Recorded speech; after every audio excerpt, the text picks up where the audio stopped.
for being here. Yeah, moving on to our next speaker. Okay, her topic for today is nutrition and stress, which is a two-way street.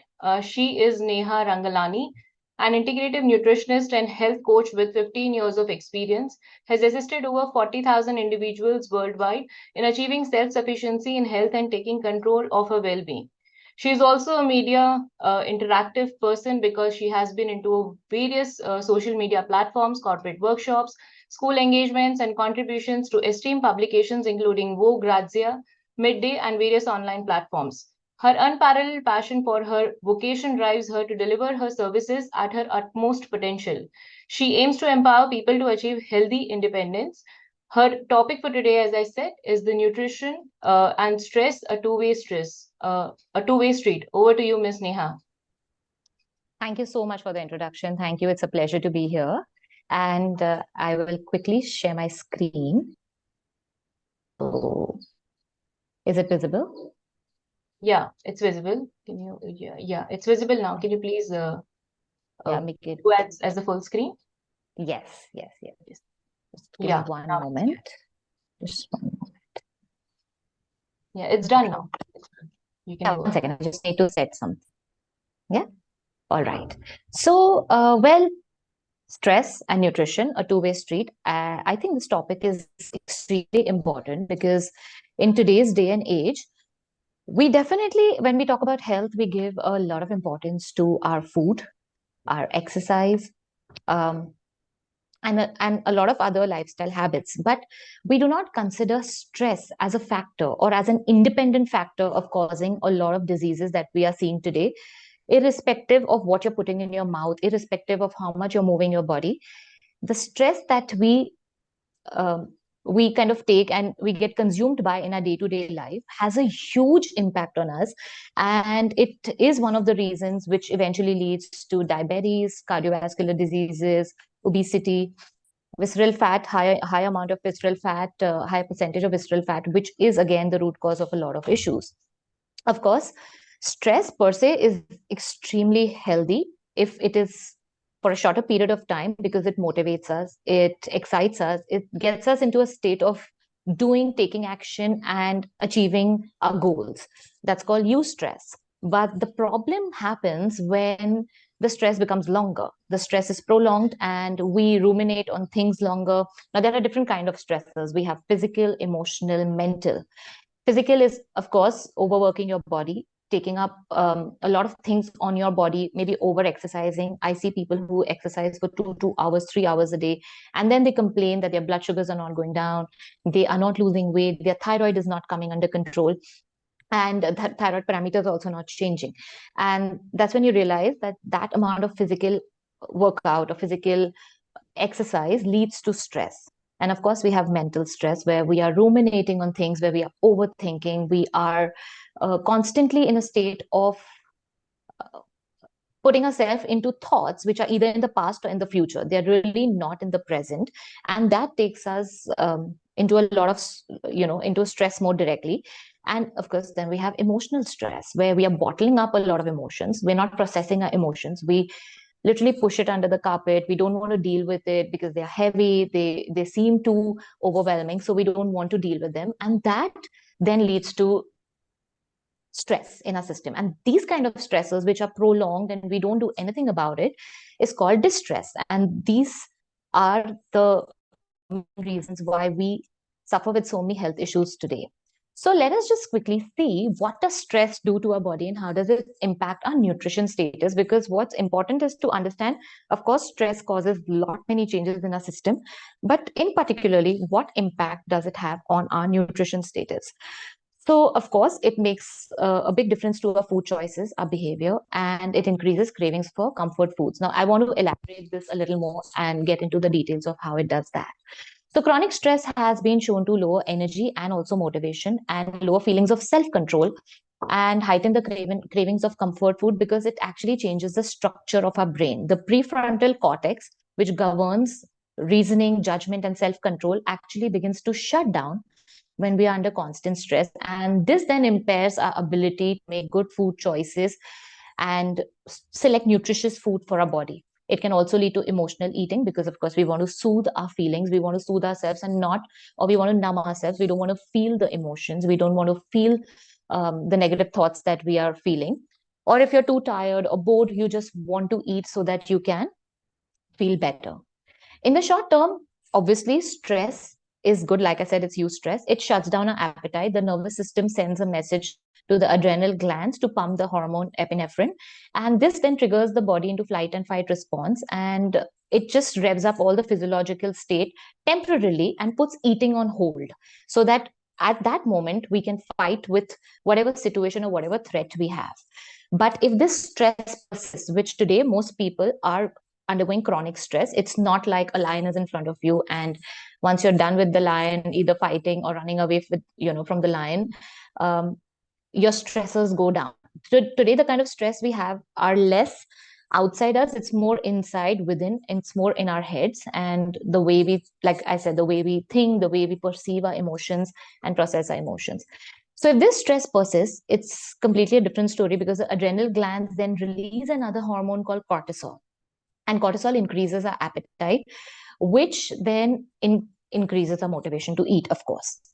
And of course, once the stressful episode is over, the cortisol should go down. But today, most of us are stuck in a high cortisol state, and we are always in an on position because the sympathetic nervous system, which is the flight and fight mode, is constantly switched on. We are not doing anything consciously to switch it off, and that's leading to a lot of issues. The stress hormone cortisol also blurs our taste sensitivity, which explains why overeating becomes a common phenomenon while we are under high stress situations or high pressure situations. So in 2001, a study was done which induced stress to observe changes in food intake. And what they observed was binge eating and unrestrained eating. This included an increased intake of highly palatable, energy dense foods like bag of chips, anything that was crunchy, salty, and high on fat. And of course, these people were then not motivated to eat high fiber foods like fruits, vegetables, whole grains, because they didn't find it palatable because their taste sensitivity was blurred. Also, people under stress tend to eat more because the body asks for more energy. When we are under stress, the body is constantly asking for energy. And we also have this inbuilt preference for higher fat and sugar foods because early humans during stressful period, which is our ancestors or the primitive human beings, for them it was a natural response to move towards more high fat and high sugar foods because it quickly gave them energy and a rush of glucose, which then helped them sustain the threat or fight the threat or get over that situation, whatever they were dealing with. Sometimes stress can also make people skip meals. So what happens is for some people, of course, they eat more, but for some people, completely their appetite shuts, and that has an anorectic effect on their body. So in both cases, if you see, even if a person is eating more or eating less, they have nutritional insufficiency because the person who's eating more is not eating high nutrient food or nutrient dense food, and the person, of course, who's anorectic does not feel like eating. So there's a lot of nutritional insufficiency that's happening under state of chronic stress. Another very interesting study showed a similar pattern. This study was by EG in 2004.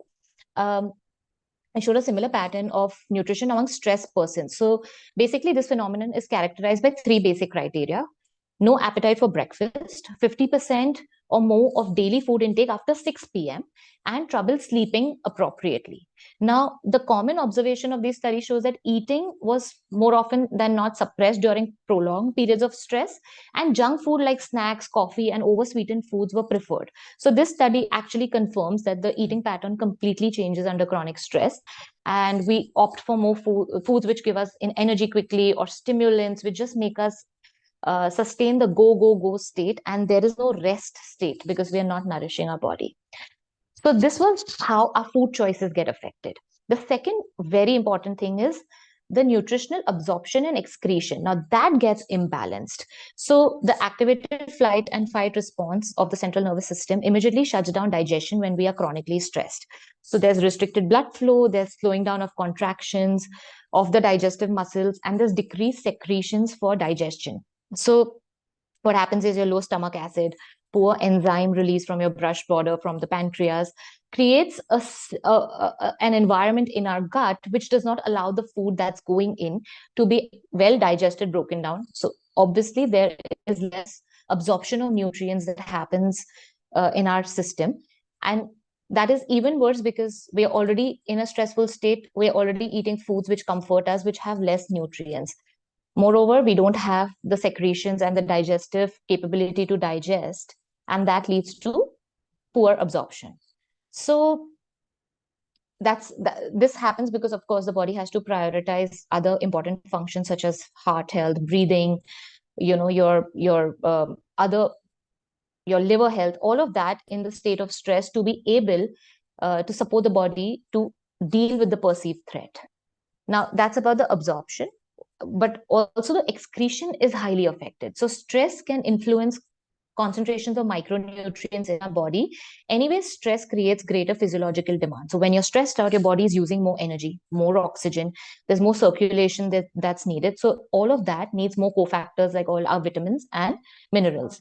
And in a particular study, there was found a link between stress and depletion of nutrients as they are used up more during periods of stress. And these nutrients include magnesium, that is for production of GABA and to bring the nervous system into the parasympathetic state. B vitamins for neurotransmitter production. Vitamin C to mitigate the effect of free radical damage and oxidative stress that happens during high stress periods. Of course, then there's vitamin D, iron, zinc, calcium. All of this starts getting leached more from our system when we are under state of chronic stress, and it's used up more by our body. Again, a double whammy. We're not eating foods that's providing us with all these minerals, and whatever stores we have is even going lower and lower. So we are in a highly deprived state of nourishment. We are deprived of the micronutrients and the vitamins we need to support our healing and our health journey. And of course, it's even worse because if you have a particular deficiency, which today most of us have, we are deficient in vitamin D, we are deficient in magnesium, we're deficient in iron, zinc, calcium. A lot of people have low levels of these because of the food choices we make. But stress makes it even worse. So if you have a particular deficiency, you're absolutely going to be affected in that nutrient if you're stressed out. And sleep patterns. Now, this is very important because stress can disrupt sleep, cause lighter sleep, or waking up more frequently at night, which leads to fatigue during the day.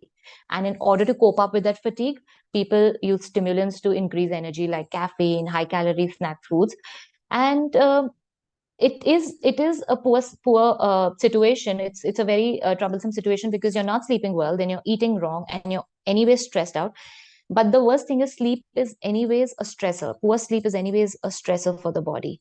So no matter what other stressors you have in life, if you're not sleeping well, that in itself puts your body in high stress mode. There's excess cortisol production, and that then puts us in a vicious cycle of choosing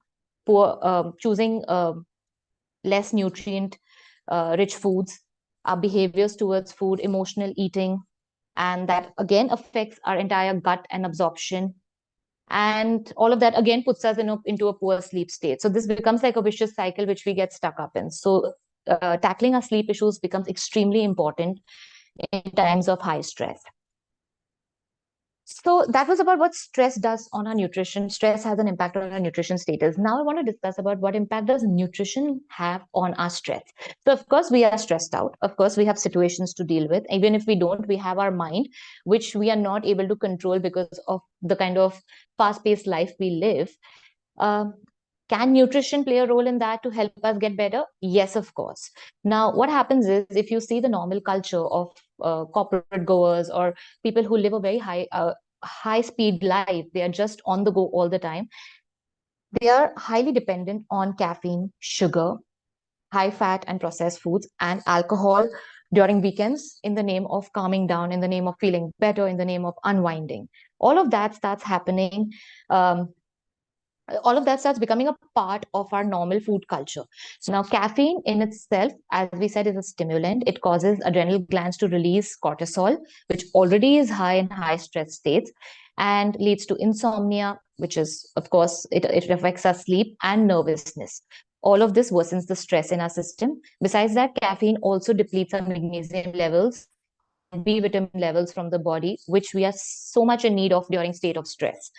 The next thing is sugar. Sugar, of course, gives us a short burst of energy and temporary relief from stressful situations, but it causes a crash when we are eating simple sugars, when we are eating sweet foods, no fiber in them. It causes a sudden crash in our sugar levels, which then puts a strain on our body, because the yo-yoing of the sugar and the spike and the fall in itself is stress for the body.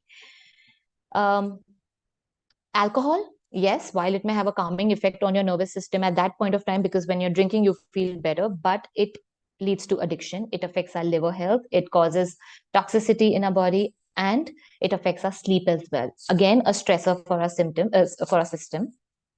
And highly processed foods, like your packaged foods, preserved foods, foods which have a lot of preservatives, additives, chemicals in them, and high fat, like all the foods today have palm oil in them. All the packaged processed foods have palm oil, and these hydrogenated and oxidized fats, they block the production of essential fatty acids in our body, and they protect, I mean, they also the absorption of essential fats that are needed to protect our cell membrane and our nerve health.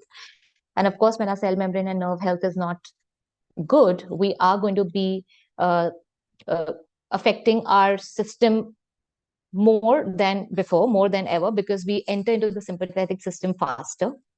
And that is something that affects our stress management. But there are nutrients that help you support your adrenal glands and combat stress.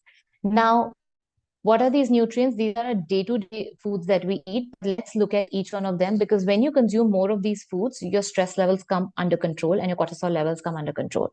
So the complex carbs, all your whole grains, your lentils and legumes, and your fruits and vegetables.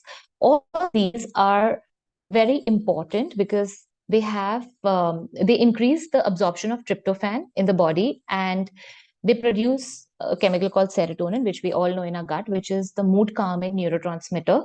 And tryptophan helps us to serotonin, which helps in calming our mind, calming our stress levels. Also, these carbs have a good amount of fiber, which helps our gut health. So when our fiber intake is high, we help good bacteria, beneficial bacteria, to grow in our system, in our gut, and that helps to produce short chain fatty acids, which improve our mental health and which improve our resilience to stress. And this fiber also helps the body to absorb carbohydrates slowly, which leads to slow serotonin levels and steady flow of serotonin in our body, keeping our moods stable. The next is protein-rich foods. Of course, protein, we all know, is a macronutrient, which is very important for the wear and tear. But protein provides amino acid called phenylalanine and tyrosine, which is further broken down to a neurotransmitter called dopamine. And dopamine plays a very important role in cognitive function, in motivation, and feeling of pleasure. And tryptophan, as we saw, is important to produce serotonin. So your protein gives you phenylalanine, tyrosine, and tryptophan, all of which are very important to produce dopamine and serotonin in your system. So you could opt for beans, lentils, tofu, tempeh, chia, hemp seeds, nuts and seeds. And if, of course, you're a non-vegetarian, then eggs, good quality of fish and poultry could be your sources of getting the amino acids to feel better. The third very important nutrient is omega-3 fatty acids, which are extremely important for the health of our nerve cells and the health of our nervous system. And omega-3 fats are associated with lower risk of depression and other psychotic illnesses because they lower the release of glucocorticoids from our adrenal gland, which are our stress hormones. And they play a strong role in turning on the gene that produces serotonin, and which we discussed about. Therefore, it acts as a natural antidepressant. So if you can get omega-3 from your flaxseed, walnut, hemp, fish, great. If not, then a good quality omega-3 supplement can be a great game changer in your stress management routine. The next is vitamin C, which helps to recover quickly from emotional and physical stress. And it actually strengthens our adrenal glands and prevents adrenal fatigue. So vitamin C from your bell pepper, spinach, broccoli, kiwi, gooseberries. In India, we have gooseberries, which is amla, which is a great source of vitamin C. So that is something one needs to definitely add when you're in a high stress state. Vitamin B complex, all our B vitamins from our whole grains, nuts, seeds, pulses, they all contain B vitamins. And they're very important because deficiency of B vitamin can increase the risk of nervous nerve damage, and basically vitamin B's are very important for our nervous system and reduce irritation, lethargy, depression. They help to manage blood sugar levels and keep your energy and mood stabilized. So B5, specifically your B5, folic acid, and B12 help to cope with stress better by supporting the adrenal glands. So apart from including foods which contain a good variety of B vitamins, you could also opt for a good B complex supplement. Magnesium, like we spoke about, magnesium is very important for our nerve health. It helps in muscle relaxation, in making new cells, and heart rate regulation, all of which helps to lower stress response and anxiety. So magnesium is extremely important if you have high stress levels for the health of your adrenal and for you to feel better and to be able to manage the symptoms of your high stress state better. Selenium from Brazil nuts and seafood prevents adrenal fatigue. So having 1 or 2 Brazil nuts every day could be a great addition to your diet. L-theanine. L-theanine is basically an antioxidant that has a tranquilizing effect on our brain and increases the alpha waves in the brain, which in turn relaxes and reduces stress, all without drowsiness. It doesn't cause any drowsiness. So L-theanine can be found in black tea, green tea, and last but not the least is vitamin D, which is very important to manage, metabolize, and lower cortisol levels. And nothing better than sunshine. But again, if you're deficient, then doing a good quality vitamin D supplement, but upping up your magnesium and K2 and making sure that you have a good amount of vitamin A is also very important when you're working with vitamin D. Ways to manage stress. Of course, we have stress and it affects our nutrition status, but good nutrition, like we saw, can help you overcome your stress symptoms and strengthen your nervous system and help you manage your symptoms well and manage your stress well. But there are a few lifestyle factors which I would like to touch upon when this is for everybody, whether you are in a high stress state or not. This is something that will help you live a good life and improve the health of yourself, improve the health of your body and system. So the first and the most important thing is mindful eating. Like I said, in the go, go, go culture, most of us are just grabbing food. We are eating on the go and we do not realize that we don't breathe while eating. We are not making the right food choices. We don't pay attention on our meals. We don't chew our meal. And that's the first step to stress, because when you're not chewing your meal, the food is going down undigested. It's not broken down, and that puts additional load on a digestive system. So important to take deep breaths, to pay attention and to chew your food well, which this increases enjoyment of the meal and improves digestion. Mindful eating can also help us realize when we are full. So it does not only help in the nutrient absorption, but also tells you when you're full so that you're not overeating and you're not only going with your psychological turbulence, but you understand the physiological hunger in your system. So extremely important. The next is movement. We all know movement is very important. It helps to lower blood pressure, stress hormones. Aerobic exercises like walking, dancing, increases breathing and heart rate. So more oxygen reaches your cells throughout the body. It reduces muscle tension and improves your muscle health as well. But what one needs to know is if you're in a very high stress state, I would not recommend someone to do very intense exercises, because that can also add stress, like we discussed in our first slide. What we need to do is look at more restorative workouts like yoga, Pilates, more stretching, more walking, and moving in a way that feels natural to the body and not something that's very strenuous and very intense. That will help the body to heal. That kind of movement helps you overcome stress. But if you're overdoing on something in the name of workout in an already stressed out state, then it's going to worsen your stress condition in the body.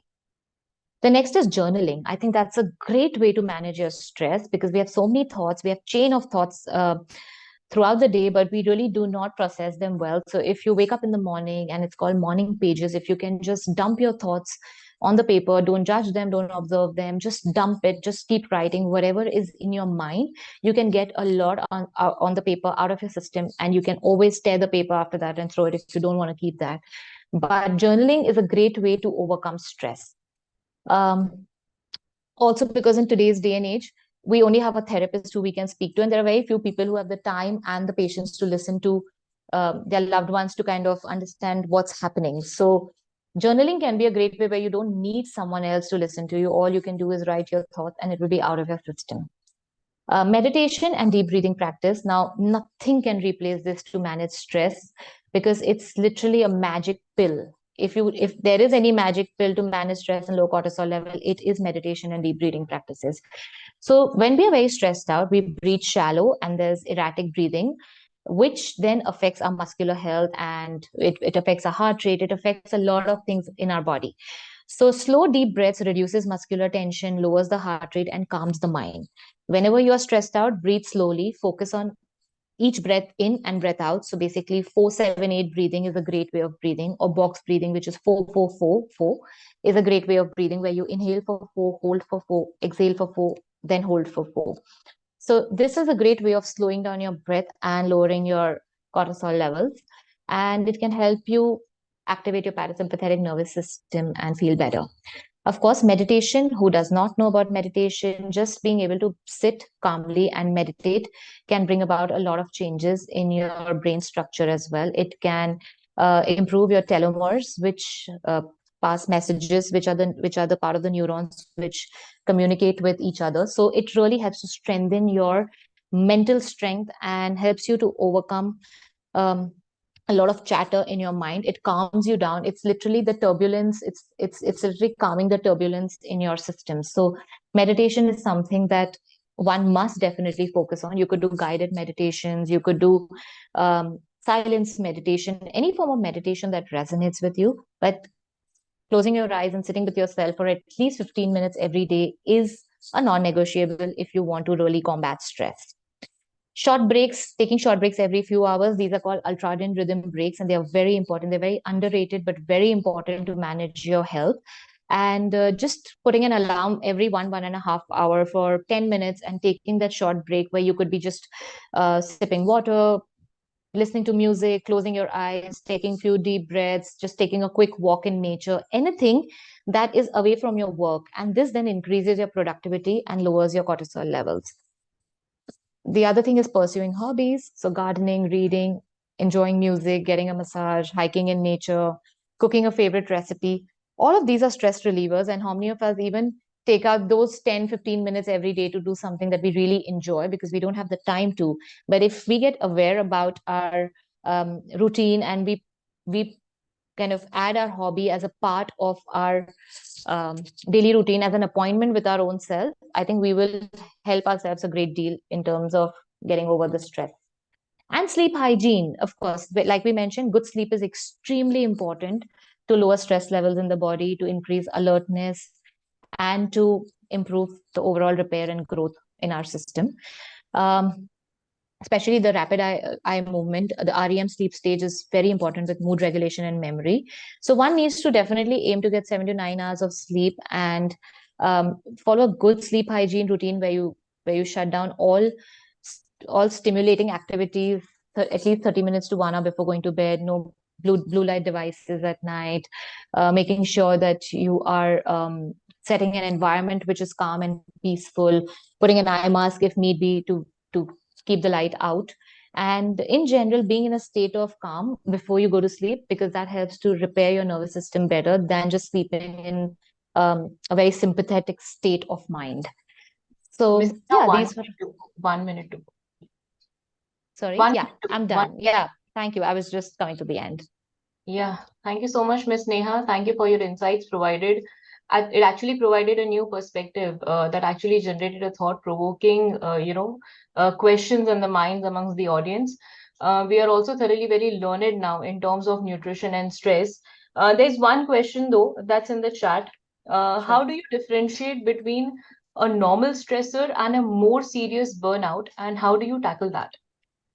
Well, this needs a lot of awareness um, for yourself and your body, where if it's a normal stressor, it should motivate you and it should not leave you feeling burnt out, because Okay. that's motivating you, it's getting you to do something, and it's giving you results which is making you feel better. So say there's a project that you need to submit. Now that's a stressor, but say you have only 2 hours to make the project and submit. But once you do that and the project goes well, you feel better, you feel happy. But the stressor was a short stressor and it got over.